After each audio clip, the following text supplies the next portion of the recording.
which is not the worst. There we go. Okay, right. Ladies and gentlemen, sorry about that teaser. And look, he's in a blue. I'm wearing a blue jacket. Not a blue shirt. You got the memo. I got the memo, 100%. Got the memo. And didn't go right. We're going live now on the Graham Game. And Chad, Ireland, the blue shirt guy. Welcome to Coffee and Conversations with Champions, the powerlifting edition. This is our road to SA's 2025.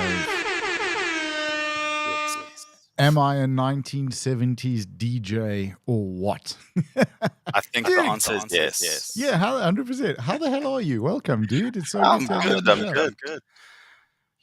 Using my rest day effectively coming to talk to you. Still in the headspace of powerlifting as well. It never ends, right? It never ends, particularly when we're around. We're just here to bully you. Some more than others, I think, Nick. Yep, absolutely. So, Chad, we've met a couple of times at comps. We got chatting. You bring an amazing energy to the lifting. You bring an amazing vibe. You get bullied quite brutally by the young lady sitting on your right when you're watching. And you just, maybe that's something we could chat about, partner abuse, but it's fine. But even when you step out onto the platform, there's a lot of vibe, there's a lot of energy. Your love and passion for the sport is clearly evident. And we're really grateful to have you on the show, man. Thank you. Oh, thanks, Nick. I mean, it's always a pleasure. I've got to keep up with you. I think you started it first. You're probably one of the loudest people supporting everyone in the powerlifting community. And thanks to you, people can support from all over the world. So, it's amazing the work that you're doing as well for the community as a whole. Thank you. That's very kind of you. Just by the way, I see we have Big Dog joining us on Instagram. That's one of our clients at the gym. So give Big Dog a wave, give him a round of applause. And whoa, Big Dog. Anyway, I have to do that quickly. What the heck did I just do to our background there? Did you see that? There we go. We're back. Press the wrong button. These things happen.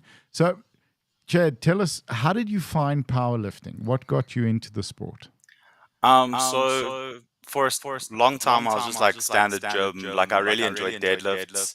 And then so one day I was just like, if I hit 220 today, I'm going to switch to like a power building program. I'm going to start lifting like a power lifter, but I'm only going to start competing once I have a 300 deadlift.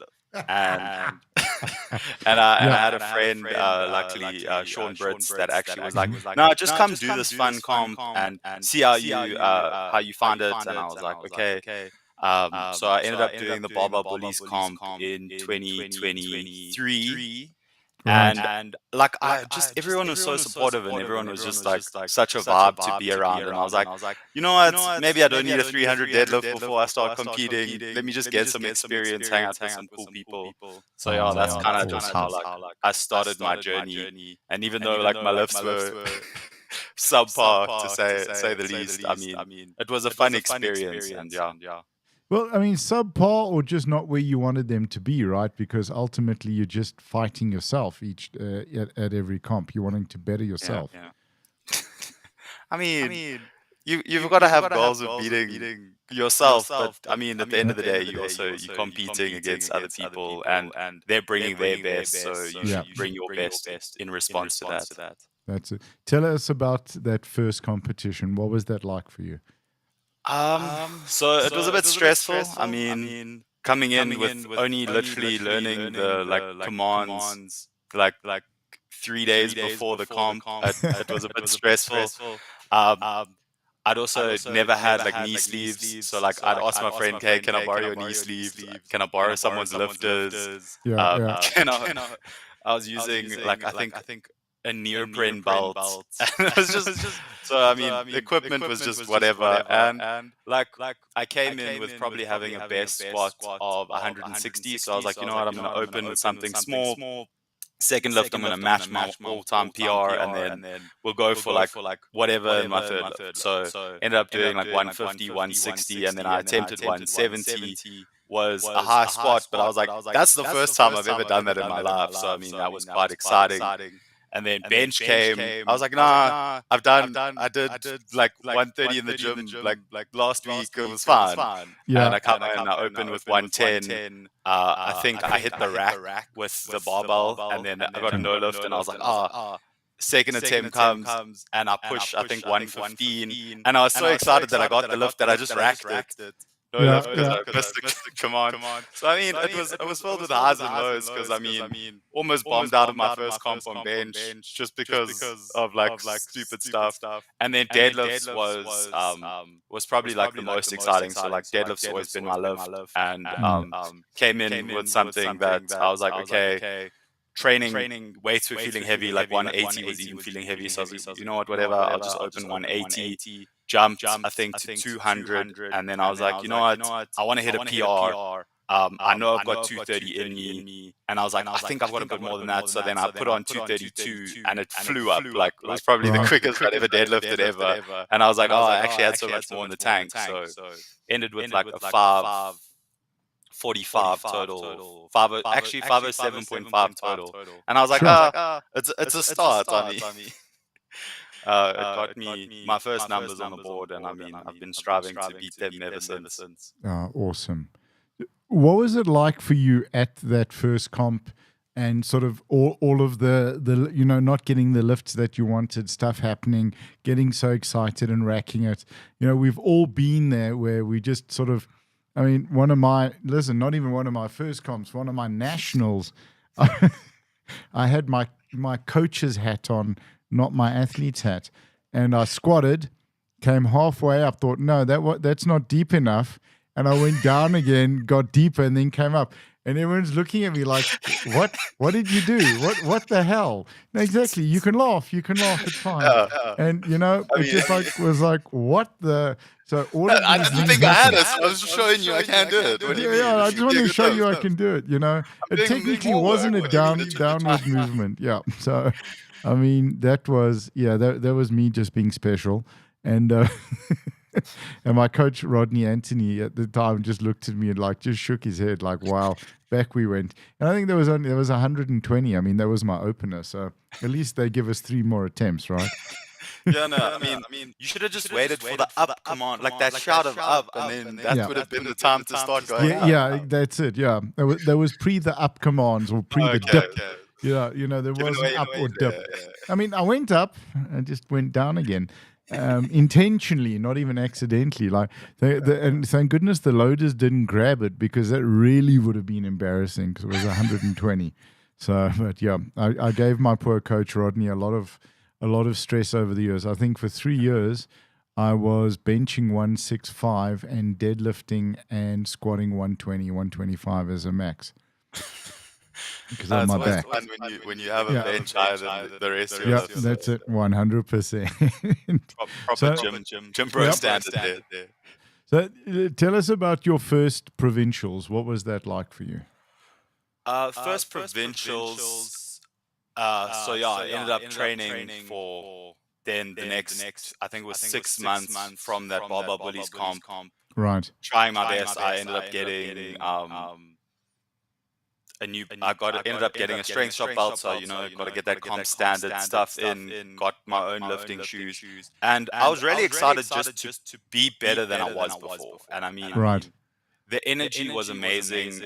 It was again hosted by Barbell Bullies Gauteng that year. So that first Gauteng, I came in and I was like, you know what, I need to beat my numbers, and training's been going really well. And I ended up being trash at squats again. I mean, I came in, opened with I think 200 on the squats, which was alone in itself like a 40 kg comp PR, right. and then missed my second and third attempt because of depth. So me and depth are not friends.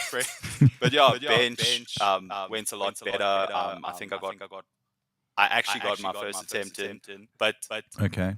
Thinking back on it now, I was actually sick. I went into my first Gauteng like sick, like I'd had like I think like bronchitis or something. So like I went in, I was super sick, and the goal was like just qualify for nationals. Like that was the goal going in, just qualify. And then like everything wasn't going like perfect because I was sick, and then deadlift came, and like my energy immediately shifted. I was like, this is fun, let's get this. And I think I deadlifted 230 second attempt 250, which I got, and then I think I tried 260 and I just missed it. But like the energy was phenomenal. I mean, everyone cheering for you, everyone being super supportive. And yeah, it was a lot of fun. And then I mean, I think I ended with like a 570. So it was like a 65, 62.5 kg PR from my first comp ever. And I was like, this was amazing. Look what I've done. Like I've done so well. So that was really, really exciting for me. It's just like, I've done better than myself, which is something I can take pride in. That's and that's absolutely huge, right? Is just bettering yourself. Tell us a little bit about the powerlifting community for you. You're one of the voices, literally. And, what's it like and the friendships and connections that you formed? Yeah, I love the powerlifting community. I mean, it's so great that like you'll see similar faces. So you'll even see people that aren't even competing that weekend. They'll come through and support. Everyone's super supportive. Everyone just wants to see other people break records. I mean, SA Bench was yesterday, and I mean, Daniel Duke came out, set the new 105 open record, and I mean that the whole everyone was just screaming for him. Stefan came out and he tried to add another 500 grams to his original standing record, and like he just missed it. And I mean, everyone like is so supportive and so like there for each other. And I mean, even on social media, you'll see like people will just be like so supportive of your lifts, and they'll just want you to do better. And I think that's the great thing about powerlifting in general. Like, it doesn't matter if this person's your competitor or they're not your competitor, or you just want to see them lift big. Like, you just want to see them hit that PR, because you know that feeling of hitting a PR on platform or even in the gym, and you're just like, I want other people to experience that, which is so cool. And in our powerlifting community, where like it doesn't matter if you're from different gyms, if you're from different backgrounds, like everyone just says, I want you to lift as much as possible. So I think that's really cool. Awesome. And you hit the nail on the head. That's pretty spot on for the SA community, but I think we're finding this sort of everywhere, and that it's really, really cool. So tell us a little bit sort of the division you lift in. So I lift in the 105s. I don't fill it out just yet. I'm trying. As you can see, I try to push out my stomach as much as possible when I sit there when we're supporting, just so it looks like I'm a 105. But yeah, I think I'm currently sitting on about 103 kilograms. And yeah, for me, I'm like, it's too difficult to cut down to 93. So like, I'm like kind of just trying to fill out the 105s. But I think I started the sport a bit late. So a lot of the guys that I'm competing against are insanely good lifters, and I want to say they're seasoned veterans, some of them, but they know the sports and they know the intricacies, and I'm still like trying to refine my technique a bit. So I mean, it's interesting, and I feel like even in the division, like there's the guys that are like right at the top that are like battling it out for first, second, and third, and then there's the guys that are like here battling for fifth, sixth, and seventh. That like it's just as fun of a like competition to watch. I mean, even in the Gauteng, like I was lifting against Kutsor, and like it was neck and neck there. And I mean, he came in with an amazing deadlift for his third, beat me by 2.5 kilograms. Yeah, and I mean. It's a lot of fun to have just like that competition, because you're like, okay, now there's someone that I'm like, there's the numbers that I got to aim for up here to come first, but there's also the numbers that I got to come here just to like beat my competitor or like beat myself. And like it's always nice to have that like touchstone of like, where should I be and how hard should I be pushing myself compared to my competitors? So I think that's really like the 105s I think are going to be very competitive this year, and it's going to be fun to watch the top three battle it out, and then like 3, 5, 6, 7 battle it out to see like where it's going to be. And I mean, I think it's going to be fun to watch. That's awesome. I mean, I've lifted in the 93s and I think 80s as well. Very early on, shut up. And I mean, living the 105 life for a long time, because it's a great place to be. I think I might have done a 120s as well, when things were going a little bit more cheesecake orientated than lifting. But it's one of my favorite divisions, and it's a special place to be. So we're coming up to SAs. Yes. What can you tell us a little bit about your preps, and we touch on sort of where you lift, coaching, all of those kind of things.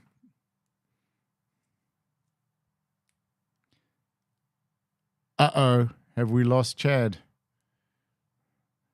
Chad, do you copy over? Folks, we may have just lost Chad.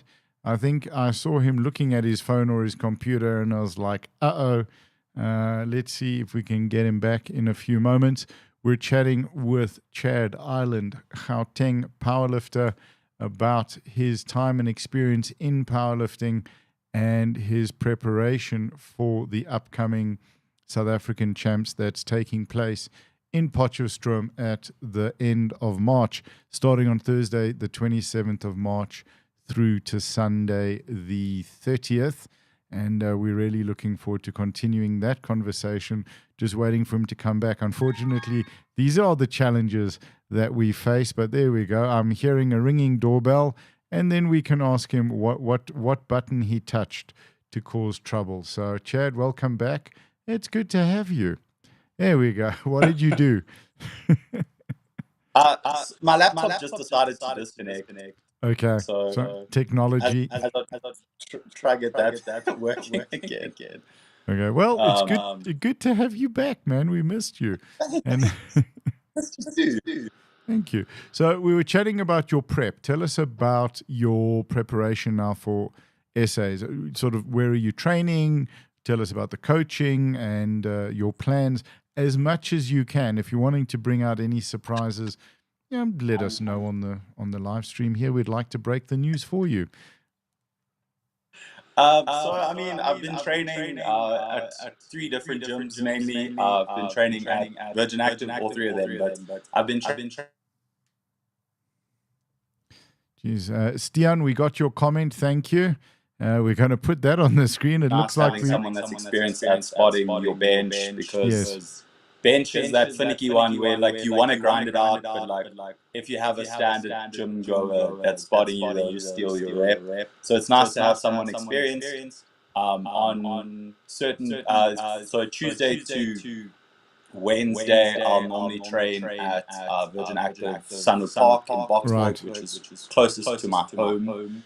And then on Sundays, I like to go for just a foam roll and steam room session at Virgin Active K90, which is in Boxburg. So it's a bit all over the show, but currently being coached by Edwin Surge, another 105 lifter. He's in the Masters 1 category. How he's 105, I don't know. He's a monster, man. I think he's got hollow legs. But so being coached by Edwin Surge, I mean, his programming, where sometimes I might be thinking it's too light or it might be unconventional. I mean, we pulled out something amazing at Gauteng. I mean, I went in with my last comp having a 600 total, and we put up a 645 at Gauteng. End of the day, the goal has always been to become a South African lifter. So the current goal is to get 702.5. That's what we're aiming for. That's what we're hoping for. So anything short of that will be maybe a bit bittersweet. So aiming to get about that 700 total. But the programming at the moment, I basically only get it every Monday morning. So I literally don't even know what's in store for next week. This week that just passed, though, I hit PR doubles on both squat and deadlift with 220 kg squats. I'm tagged you in the video. I think you reshared it in the story, as well as deadlifts, PR 255 doubles. So we'll see if it's enough. But not sure what's in store for the rest of the training program. We've got 3 weeks left, and who knows where it's going to take us. Awesome, dude. So your video has frozen. At least we still got you on audio. Can you hear us okay? Did I freeze again? Yeah, you're frozen again. Don't worry, it happens. So now you've answered it, but we had a question from Stian Dupree. What are you aiming for at Nationals, Chad? So you said 726, am I correct? No pressure. Hello. All right. Guys, I think we're gonna let Chad come back in, and I think he was saying he was wanting to beat. Stian, thank you for the question. He was wanting to beat 700. Let's see if we can get him back in here. All right, hey dude, are you with us again? And let's see if we got Chad on audio. And this does happen with technology, folks. And, okay, wait. Yeah, he's forgotten his headphones. So technology doesn't seem to be my friend today. No, don't worry. It happens all the time. So I think we are. One of the challenges and one of the reasons that we've done this is we wanted to chat to athletes ahead of nationals. And when I think it was 4 years ago at World Bench, when it was at Sun City, we set up a podcast booth at the comp, which was fantastic, except I wasn't, when I was reffing or working then as TC, it was incredible to work as a national as a national referee, to work as at an international as a TC, because that's sort of the one position that you can occupy. And TC is my favorite role, because I love, you got to watch the athletes in the back. You're not watching the platform. And then you get certain big Canadians with their dad. The dad walks right up onto the platform. Excuse me, sir, you can't be here. Oh, my apologies. It's my first competition, which may or may not have been completely untrue. But yeah, he was a very special guy. It's a certain father and son. They'll know who they are when they're watching this. And it was always fun to watch them. But so this is how we're running the podcast, but technology, it does mess with us. So I don't know if you heard, Stian Dupree had a question for you. What are you aiming for at nationals, Chad? I think you sort of answered that. We chat a little bit about squat, bench, deadlift. What are you looking to do? I think for me, the easiest way to get that 702 would have to be around like 240 squat, 245 squats, bench-ish. It hasn't been moving the way it's supposed to, but we're supposed to be aiming for about a 160 bench, and then the elusive 300 deadlift. So yeah, one of those need a 2.5 on it, but yeah, so I mean, those are the probably the most achievable numbers. We might have to tweak it a bit, but I mean, we'll go for what we get on the day. 100%. And you see, you got fans, they're watching. So we got quite a few people watching. It's awesome to see. And one of the things that I wanted to ask you, and that we ask all of our guests usually on our powerlifting edition, but this obviously is our road to SA's 2025. But why should someone get involved in powerlifting? What's the value that you've got out of the sport? I mean, it gives you something tangible to work towards. I mean, yes, I think on Friday I went to the gym with someone that I don't think has ever been much of a powerlifter. They're just a standard gym goer. They try run marathons and things like that. And we had a session together, and I was supposed to hit 3x3s on light weights. And I was actually like, you know what, just push yourself, and we'll see what you can do. Like, I'm not expecting you to hit numbers similar to mine, but let's see how far you can push yourself. And he literally PR'd all three, all three of the lifts that we did that day. And he literally said he's never been this happy. He's going to go home and tell his girlfriend all about what he's just done. And awesome. I think that just encapsulates how fun powerlifting is, because it's like I did that, like I achieved something, and you can tangibly count it. So you can be like, okay, I've never hit a 200 squat.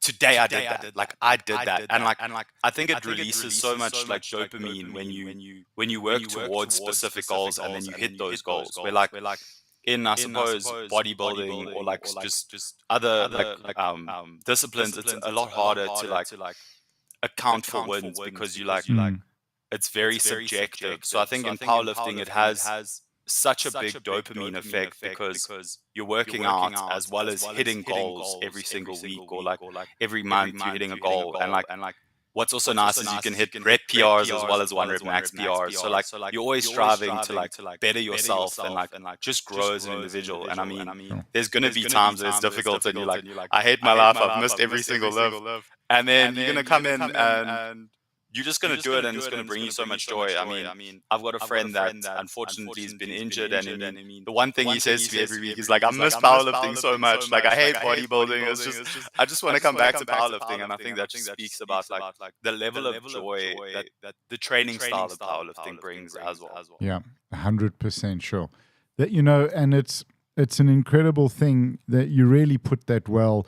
And it's about the progression, right? That you learn that if you work towards something, you can progress towards a goal, and you can apply that to other areas of your life. 100%. Oh, Chad, you with us? Yes, I'm here. Okay, okay. Now, you got Joshua Wilkins sending out a big, yeah, buddy. I mean, I think that's become probably one of my signatures at the moment. It's something like I think what really started it is I was at a deadlift competition that I think I saw shared on Ruben van der Linde's story last year. And me and Nati ended up going along.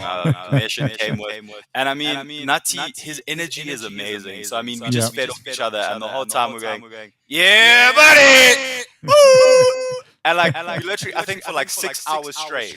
That's all we did. We literally just made Ronnie Coleman noises for 6 hours straight. And then I was like, you know what? It motivates people, because if you've seen the video of Ronnie Coleman where he's T-bar rowing so much and he's squatting so heavy. And I mean, you can just see the joy in his face. And I mean, when someone hears that noise, they're like, okay, now it's time for a big lift. So I mean, went down to Commonwealth, and I think I lost my voice. I mean, I didn't even lift at Commonwealth. I lost my voice after 2 days. I know. The third day, it wasn't the same. The only thing that was come out was, and then that was it. Like, I couldn't shout, I couldn't do anything. And I mean, I think it helped some people. I mean, it probably annoyed some people. It made some people laugh. But I mean, when you hear that in a crowd, like people were like, who was that guy that was doing that? Like, and I like to be the guy that people talk about. I like to be the guy that's the center of attention. But I think it also, it reminds the lifter that like the weights are light, and you're doing this to be strong as you can be. Absolutely. And you're not alone in what you're working to achieve. Guys understand. I think that's also something very special about the sport, that you're not alone in what you do, right? 100%. I mean, you've got the support of the whole community behind you. And I mean, when you lift, and I mean, I think it's something that's a bit sad that like people only cheer very loudly on your third attempt. Where I feel like even from that first lift, you should be getting like that power behind you. Like most people use that first as like just get me on the board. But like I feel like no matter what lift you come out, when you're doing 9 lifts total, like you should have everyone cheering for all 9 lifts, because I can say that first lift of SA squat, when it's so quiet, you need that support. Like you need to hear people cheering, or else you're just going to be like, it's crickets. And it's not always not always a fun experience. No, you desperately, well, you're not desperately, but you need the love, right? You need the appreciation, and you need people to be backing you up there. Absolutely spot on, man. And it's been, Chad, it's been absolutely epic chatting to you. And if you don't mind, we'd love to be able to talk to you after essays as well. We'd appreciate that, just to get your sense of the competition and, what you're then looking to do going forward. If we can touch on that quickly just before we wrap up. After essays, what are you hoping to do? What are you looking to do? Okay, so that's kind of like a two-fold question, because it all depends on what happens at essays. Yeah. So, okay, dream scenario. Okay, scenario 1, essays goes really well. I get that 702.5 total, and I qualify to be able to be eligible to live for South Africa. My personal goal is to be able to go lift in Himeji for the Africa-Asia Pacific competition. Right. I've been saving money for like the last year and a half. I've got the funds to be able to fly down myself and put myself up for that comp, and it's something I'm really looking forward to do. So if I get the 702.5, I'm hoping that no one else wants to do Africa, Asia, Pacific. The 105s that do better than me, please. Just put that one. So yeah, I mean, ladies and gentlemen, give him a chance to go to Japan. Yeah, please. Yeah.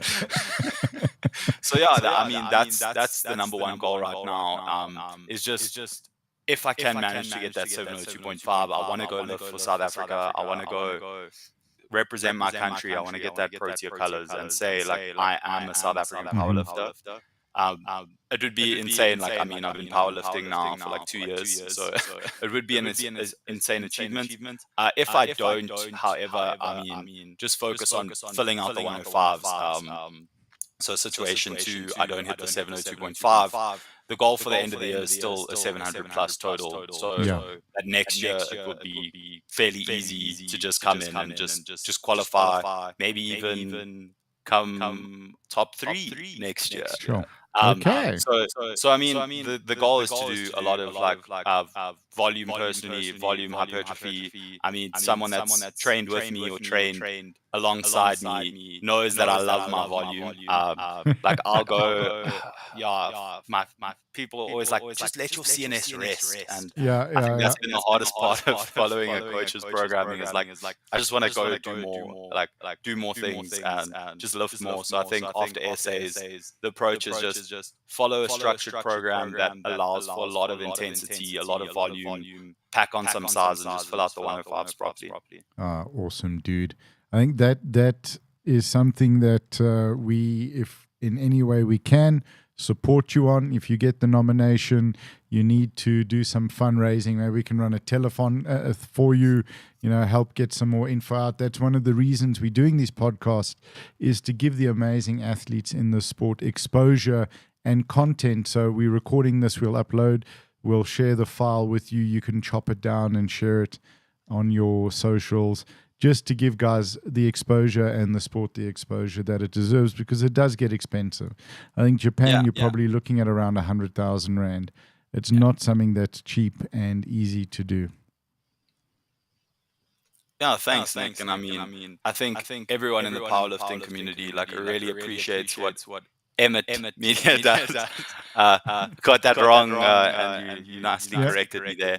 Yeah, thank you. But I mean, listen, everyone starts calling me "Hello, Emmett." It's like, no, that's the company name. And I mean, everyone, I think really appreciates what you do for our community. I mean, probably one of the best streams of comps that is done internationally. I mean. The format you guys run, the way you run it, the methodology behind it, the shouting at people for stepping on your cables. I mean, we all appreciate it. 100%.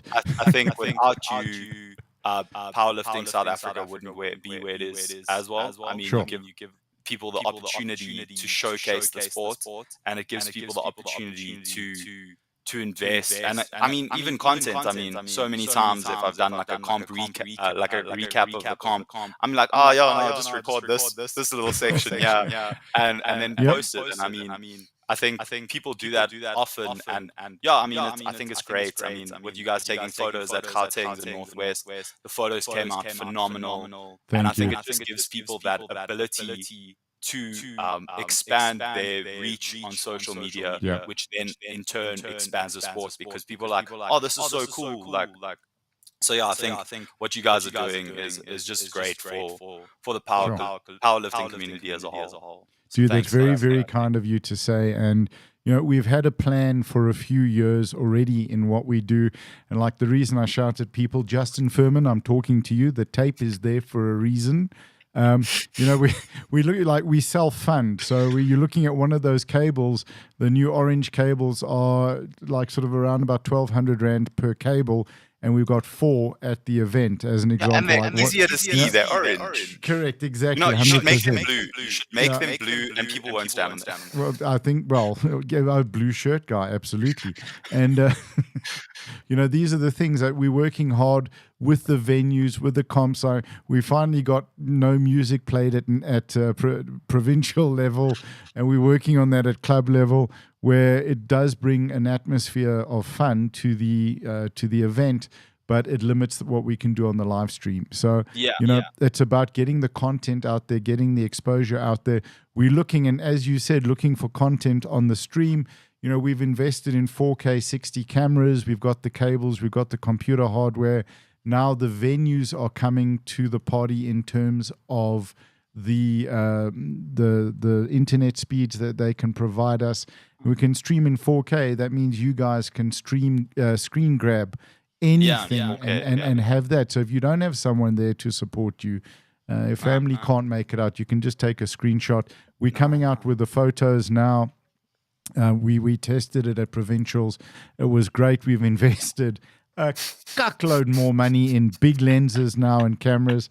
So we're looking at sort of doing photos at nationals, and then we'll want to maybe be putting some photo packages together, something we can keep really affordable for the athletes. But the reason that we do that, it then enables us to buy more equipment and invest in the stream. So it's a lot of fun, dude. Thank you for saying that. I really appreciate it. I know you're starting research and development on a see-through rack, as far as we last spoke. Yeah, correct. Yes, we want a see-through rack. A magnetic rack. Yeah, it's purely magnetic, where the hooks are there in space. Yeah, it's not a bad idea. No, we just bought a 70-200 f2.8 Canon lens and we've got a 24-70 2.8 Canon, both L series lenses.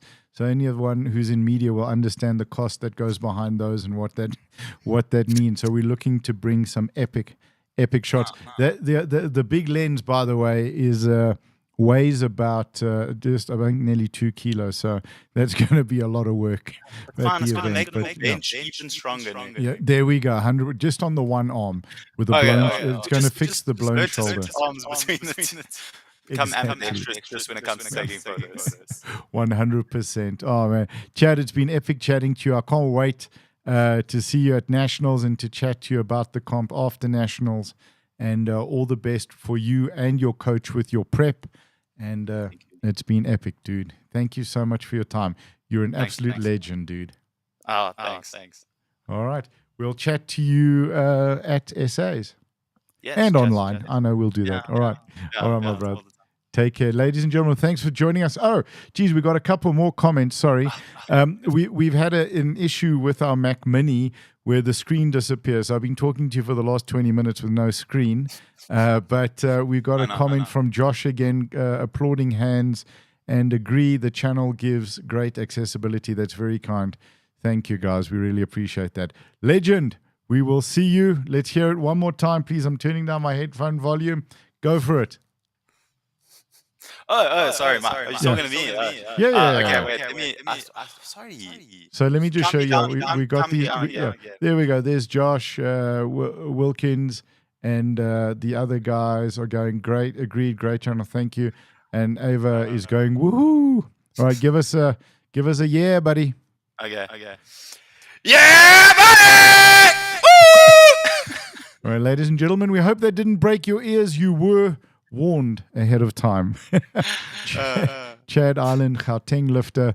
All the best for Gauteng, man. And we will see you at in Potch at the comp. Yeah. I'll see you in Potch. Okay. Probably from the Thursdays. Yeah. Excellent. Good. Yeah. We just save the voice, and bring the noise. Thanks. Right. Thanks, dude. I've lost the screen again. So if you can end your stream, that'll be epic. Thanks, Chad. Thanks. Take care, my man. Ciao. Bye.